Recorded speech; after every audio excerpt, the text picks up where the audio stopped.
Conversations need to happen. They're uncomfortable to have, and that's why that's why we need to have them, to discuss just things that you think are normal. Are they really normal? Like, what does that even mean? You know what I mean? Like, what does it mean really to you to be man or woman? What does it mean to be queer to you? Who are you excluding from that? And it turns out a lot of people are being excluded from queer. Um, and yeah, a lot of people are like, no, like queer is only for gay men, like that's just for flamboyant gay men, or queer is just for trans people, queer is just for intersex people, it's just for people that don't fit in the LGBTQ, and that's not true. And yeah, that's not true. And I'm learning these as I'm talking to so many different people, whether they're white, whether they're black, whether they're trans, non-binary, lesbian, gay. All of our experiences separately shape how we think of this word, apparently, and how we interact with each other, and who we include and who we exclude. Sometimes I think people are really curious about other people's orientation when they can't tell for certain what you are, and they just know. They gotta know. The evidence doesn't fit their stereotype of what the gay I was just is. gonna say that. My name is Bonnie. I identify as she, her, as a woman. Oh my God. My name is Bonnie. I identify. My name is Bonnie. I identify as a woman. My pronouns are she, her. I identify as straight. Hi, my name is Raven. I am pansexual, or you can also call me bisexual. I kind of go by both. I use them interchangeably. So my name is Caitlin. I identify, well, I use she, her pronouns. So I identify as a cisgender woman. I don't really label orientation-wise. Never was something for me. I always thought it was a little too restrictive. My name is Anthony, and I am 33 years old, and my pronouns are he, him. And are you? And I identify as gay. My name is Harmony, and my pronouns are they, them, theirs.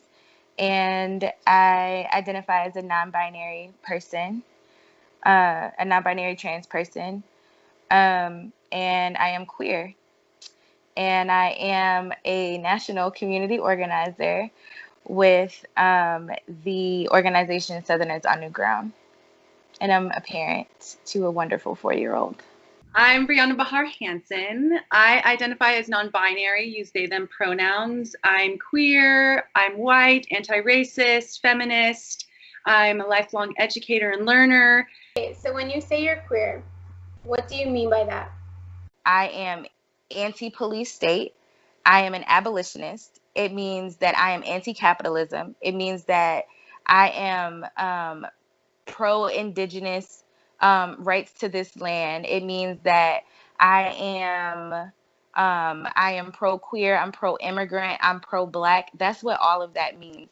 And so that's why I identify as queer, because I believe in all of that. And to say that you are queer in this time is to say that you are anti all of those things, because you know that all of those things don't serve us. And that's why we as queer people are marginalized. So I personally don't really like the word queer, but I see other people use it, and it just kind of makes me like cringe a little, like and I know personally, like for me, like it was just a word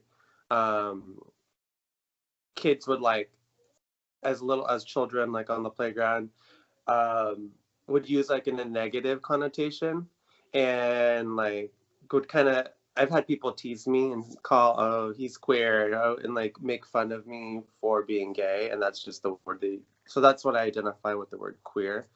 And a lot of people use queer to identify themselves. So when they were throwing it around, I was kind of like, what? Like, what are you saying? Why are you saying this word? And they're like, no, like we're reclaiming it. Like this is ours now. Like we're taking this back. I can say that I'm queer and not necessarily explain all of the details of my sexual orientation.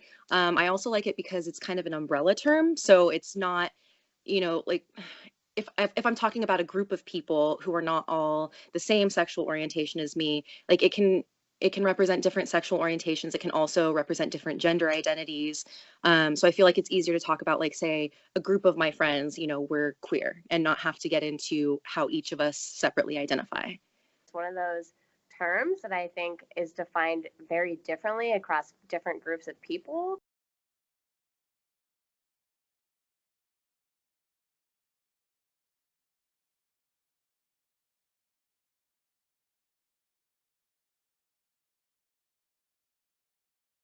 Even now in your own community, would you date a bisexual guy today? No.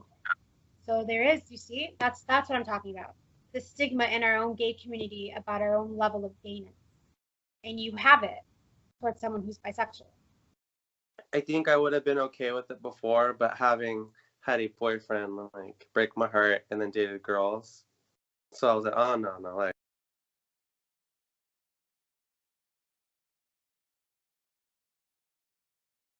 And so on the first date, I'm like, oh, you know, I'm Brianna, use they them pronouns. And I had someone laugh in my face.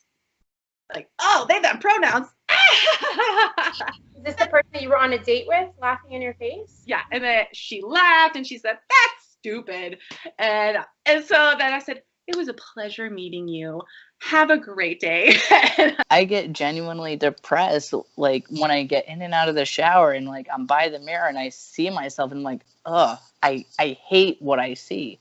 And then there are people like, oh, well, just I'm a trans man, but I don't want surgeries. I don't want hormones, you know? And there are trans men out there who, for whatever reason, you know, decide not to like get bottom surgery or, but to me, it's like, if you don't have dysphoria, then why identify as trans? Because to be trans means you're not cis. So if you don't agree with or if they got your gender assignment wrong when you were born, by definition, you are trans, regardless of where you fall in the binary. And so, but there are people that believe that, you know, like you have to have surgery, you need to be on hormones, you have to dress a certain type of way. And it's like, okay, well, what about trans people, binary trans people that don't have surgeries? Because what you're reinforcing is this whole notion that trans people are born in the wrong body. And there are some people that do want to make alterations to their body, and that's all well and fine.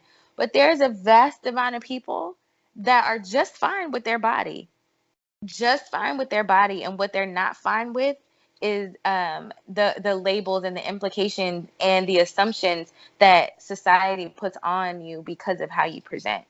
So I think it's really important to open up your mind to gender and sexuality both being fluid and being a spectrum, because if you actually think about it, even if you think about all the heterosexual, all the cisgender people you know, they fall differently on that spectrum.